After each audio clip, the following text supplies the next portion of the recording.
Foundation coming at you with my Cowboys versus Seahawks video. You know who I rolling with? I roll the Cowboys.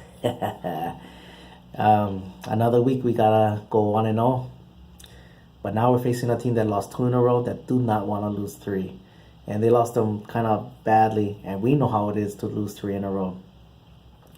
So they be playing up pissed off. So we gotta be being just as pissed.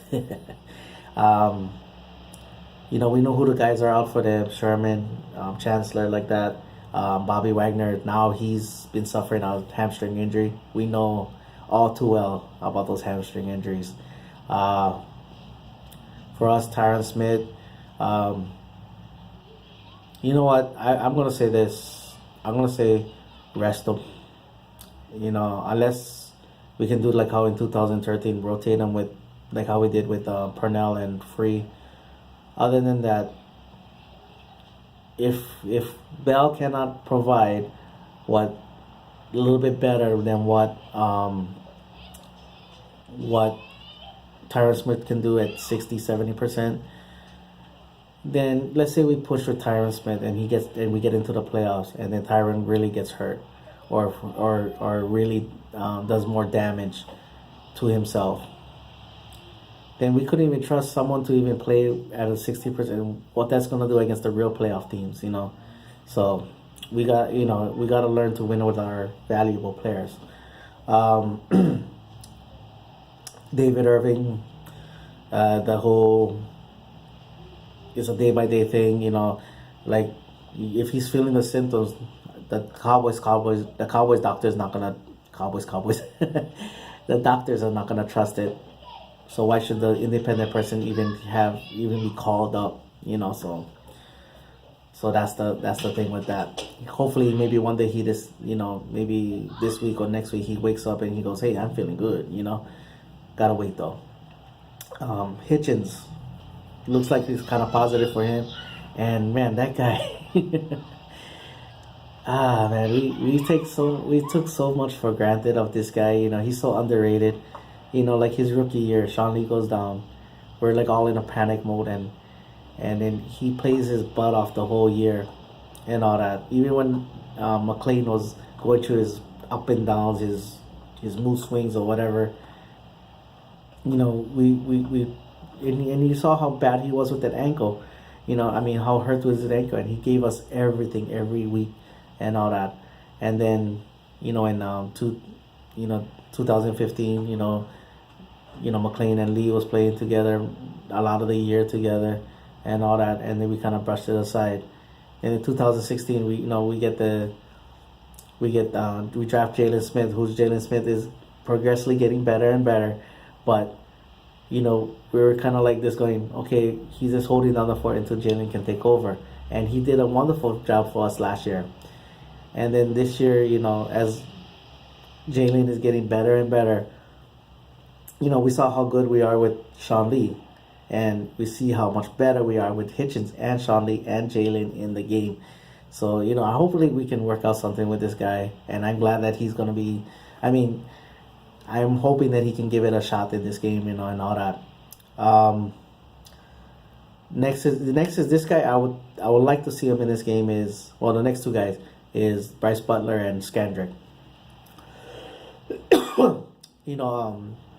In 2014, remember that game against the Seahawks where they ran that pick play, which I get so pissed off every time I see that. But when they ran that pick play, and they got that big one, and they got the big game and all that, this is why I want Skandrick in this game, because someone like Doug Baldwin, who does not get the recognition as well, he's a savvy veteran, and with Skandrick's experience, this is why I think we need him, because if they, if you remember later on in the game, they tried to run the same pick play, and Skandrick really recognized it, and he communicated with the other cornerback. I just went blank on his name, but they played their route perfectly, and they stopped the play. So that's why with a young secondary, it's good to get an experienced guy in there for that. Bryce Butler, all hands on deck. See if he can push down the ball down the field. Hopefully he holds on to the damn ball. And now The thing that probably everybody waiting to hear me say, Zeke is back. Now, really quick before I get into Zeke, that whole interview that he walked off from. Now, I read the tweet. I haven't heard too much things about it, what opinion, but I've seen a little bit here on Twitter, and I responded. I was like, when I heard that, oh, Zeke is entitled, Zeke is this and that, I go, bruh, he served his suspension, all right? You know, he went to Cowboys. He got in. He looks in great shape. You know, he's fresh and everything like that. He comes back now.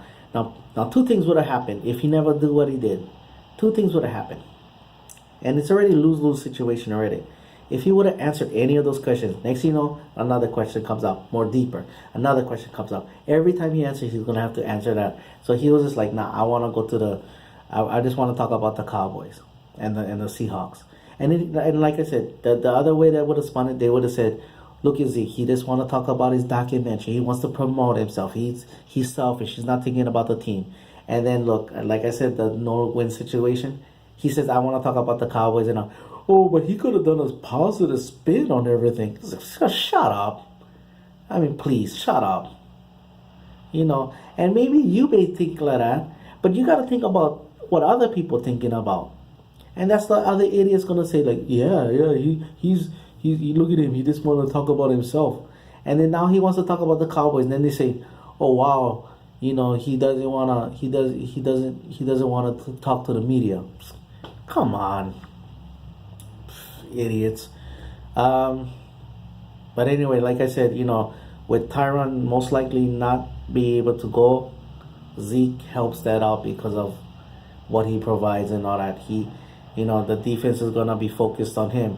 The defensive line just cannot go beeline to Dak and all that. And Zeke, you know, we see how, you know, Rod Smith is a good blocker. Morris did their best, but you know, they gave us what they could. But Zeke is gonna be that guy. Like, watch out for him. Watch out for him.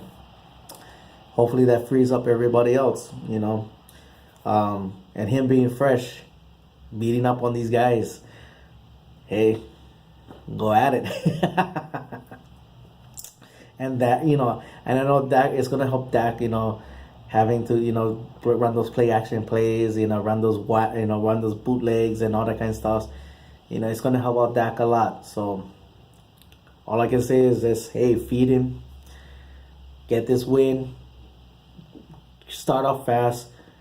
You know, we got to watch out for Russell Wilson, though, because Russell Wilson, I mean, that guy has been, my God, he has been carrying this team. He's been, you know, that offensive line is just been getting him murdered.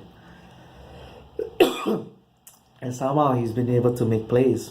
You know, looking back at the Cowboys game, the number one thing we did was not let him get outside. Like 2015, we allowed him to get outside and all that. So if we can just have him kind of corral him inside, like how people are trying to do with Dak, but also making him play, getting those hands up. You know, this is where I would have loved to have David Irving, because you know Russell Wilson bat that ball down, you know, and all that. Yeah, we gotta corral him. So we just gotta want it. Gotta want it more than everybody else. It ain't over. It ain't over. Win out this game. Win out this game, and we'll wait to see what happens next week. All right. Mahalo for watching. Paniola boys, and like always, go Cowboys.